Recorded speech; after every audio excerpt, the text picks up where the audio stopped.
Vous êtes connecté sur monclasseurdemaths.fr et dans cette vidéo, nous allons apprendre à caractériser un intervalle en utilisant une inégalité dans laquelle intervient une valeur absolue. Et nous allons commencer par faire un petit rappel de ce que j'ai expliqué dans une autre vidéo. C'est comment déterminer la distance entre deux nombres réels que j'ai notés ici petit a et petit b. Ces deux nombres réels sont les abscisses des points grand A et grand B sur la droite des réels. Et la distance entre les nombres a et b est égale à la distance entre les points grand A et grand B, et elle se calcule par la valeur absolue de la différence entre b et a, c'est-à-dire valeur absolue de b moins a, ou bien valeur absolue de a moins b, puisque nous avons expliqué dans la même vidéo qu'un nombre et son opposé ont la même valeur absolue. Alors nous allons utiliser cette relation, donc qui nous permet de calculer une distance entre deux nombres, pour caractériser des intervalles. Et pour cela, je vais avoir besoin d'un nombre R positif et de deux nombres réels A et X, et je vais commencer par représenter le nombre A sur la droite des réels. À ce nombre A, je vais ajouter le nombre positif R, j'obtiens sur la droite des réels le nombre A plus R qui est situé à droite de A, puisque A plus R est supérieur à A, puisque R est positif. Et à gauche de A, je vais retrancher R et je vais avoir le nombre A moins R. Et je vais considérer l'intervalle fermé A moins R, A plus R. On dit que A est le centre de cet intervalle, puisqu'on voit bien que la distance entre A et les deux bornes, A moins R et A plus R, sont égales. Elles sont égales à R. Et moi, ce qui m'intéresse dans cet intervalle, c'est à quelles conditions le nombre X appartient à cet intervalle fermé A moins R, A plus R. Alors, je vais représenter ici X, un nombre X dans l'intervalle, et je vois que la distance entre A et X ne peut pas être plus grande que R, puisque X est dans l'intervalle et que A est le centre de cet intervalle et que la distance entre A et les bornes de l'intervalle est égale à R. Donc la valeur absolue de X moins A, qui est la distance entre A et X, est inférieure à R, R étant la distance entre A et les deux bornes de l'intervalle. J'en déduis donc que X appartient à l'intervalle fermé A moins R, A plus R, si et seulement si la valeur absolue de X moins A est inférieure ou égale à R. La valeur absolue de X moins A, c'est la distance entre X et A. Alors c'est un petit peu compliqué, on va appliquer ça sur des exemples, et nous allons commencer par traduire deux inégalités à l'aide d'intervalles.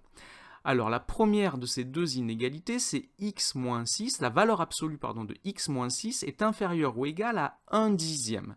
Alors là, je suis bien dans la forme que nous venons de voir, valeur absolue de x moins a inférieure ou égale à r, avec a qui vaut 6 et r qui vaut 1 dixième. Alors je peux commencer par représenter le nombre 6 qui correspond donc au centre de l'intervalle que je recherche sur la droite des réels, le nombre x, la distance entre 6 et x, c'est la valeur absolue de x moins 6, et on nous dit donc que la valeur absolue de x moins 6 est inférieure ou égale à 0,1.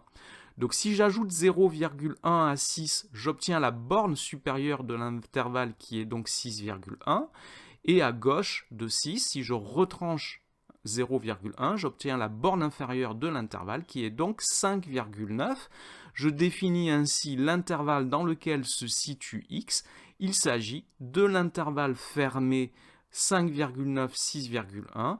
J'en déduis donc que l'expression qu'on me donne, valeur absolue de x moins 6 inférieure ou égale à 0,1, équivaut à dire que x appartient à l'intervalle 5,9, 6,1.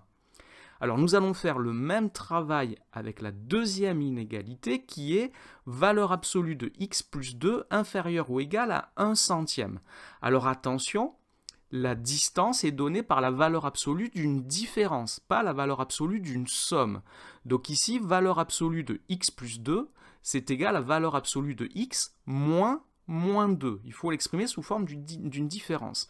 Donc ici, le centre de l'intervalle, ce n'est pas 2, attention, c'est moins 2. Je vais le représenter ici ainsi que le nombre x. La distance entre moins 2 et x est bien donnée par la valeur absolue de x plus 2, dont on nous dit qu'elle est inférieure à 1 centième. Alors si j'ajoute à 2 1 centième, à moins 2, pardon, 1 centième, je vais obtenir la borne supérieure de l'intervalle qui est moins 1,99. Et si je retranche à moins 2 1 centième, je vais obtenir la borne inférieure de l'intervalle qui est donc moins 2,01. Et j'ai ici l'intervalle auquel x appartient. J'en déduis donc que valeur absolue de x plus 2 inférieure ou égale à 1 centième équivaut à dire que x appartient à l'intervalle fermé moins 2,01 moins 1,99. Alors ça, c'est la première chose qu'il faut savoir faire. Maintenant, nous allons faire le travail inverse, c'est-à-dire que nous allons travailler à partir de l'appartenance à un intervalle, nous allons retrouver une inégalité qui fait intervenir des valeurs absolues. Alors le premier intervalle, c'est la première appartenance à un intervalle, c'est x appartient à l'intervalle fermé 3, 5. Donc je peux commencer par représenter cet intervalle sur la droite des réels, le voici. Et ce dont j'ai besoin dans la relation, je vous rappelle, c'est valeur absolue de x moins a inférieure ou égale à r. Ici, je ne connais ni a ni r. Mais je sais que a est le centre de l'intervalle, nous l'avons dit tout à l'heure. Donc le centre de l'intervalle, ça signifie que la distance entre a et 3 est la même que la distance entre a et 5. Cela signifie que a est la moyenne de 3 et 5, qui est 4. Donc je connais maintenant la valeur de a qui est 4. Et là, je peux trouver très facilement la valeur de r, puisque j'observe ici que la distance entre 4 et 5 d'un côté vaut 1, et de l'autre côté de 4, la distance entre 4 et 3 vaut 1 également. Et si je prends un nombre x dans cet intervalle, la distance entre 4 et x vaut valeur absolue de x moins 4.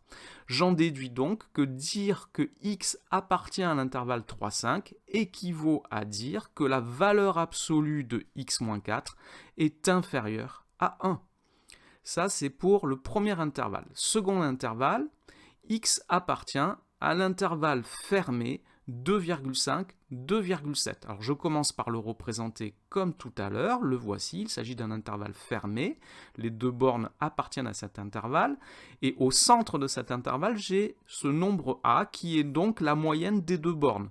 Donc ici, a est la moyenne de 2,5 et 2,7, c'est-à-dire 2,6, que je peux maintenant placer sur ma droite des réels, et j'observe ici que de chaque côté de ce centre 2,6 pour aller aux bornes, j'ai 1 dixième à gauche, la distance entre 2,6 et 2,7 c'est 1 dixième, et à droite aussi, et à gauche aussi, pardon, j'ai également 1 dixième.